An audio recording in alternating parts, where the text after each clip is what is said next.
আমরা যারা আজকে গণতন্ত্রের পক্ষে আমরা অত্যাচার সহ্য করছি, নিপীড়ন করা হচ্ছে, সকাল থেকে আমাদেরকে বসিয়ে রাখা হয় আদালতগুলোতে, এবং এটা ইচ্ছাকৃতভাবে আমাদেরকে নিপীড়ন করার জন্যই এটা করা হয়। কিন্তু তারপরেও আমরা গণতন্ত্রের পক্ষে, মানুষের স্বাধীনতার পক্ষে, সত্যের পক্ষে এবং ন্যায়ের পক্ষে।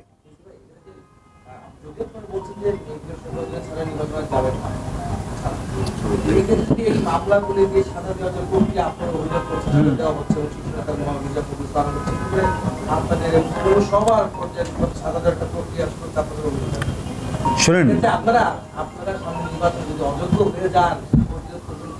সেটা করবো। ধরেন আমি আপনাকে বলি যে কোটি কোটি মানুষ এই দলের সমর্থক। আমাদেরকে যদি সাজা দেওয়া হয়, টুকু সে দায়িত্ব পালন করবে। টুকুর যদি সাজা দেওয়া হয়, মিল্টন সে দায়িত্ব পালন করবে। অ্যাডভোকেট সালাম সে দায়িত্ব পালন করে। তার যদি সাজা দিয়ে আটকে রাখা হয়, তো এখানে যারা দেখছেন এদের মধ্যেও কেউ একজন পতাকা ধরবেই, গণতন্ত্রের পতাকা ধরবে, এবং প্রত্যেকের সেই পতাকা ধারণ করার সেই ক্ষমতা আল্লাহ তাআলা তাদেরকে দেবেন। কারণ এরা তো মজলুম, এরা তো নির্যাতিতের পক্ষেই সৃষ্টিকর্তা থাকেন, আল্লাহ থাকেন। তোমার পতাকা তুমি যারে দাও, তারে বহিবারে দাও শক্তি, আল্লাহ তাআলা সেই শক্তি দেবেন তাদেরকে।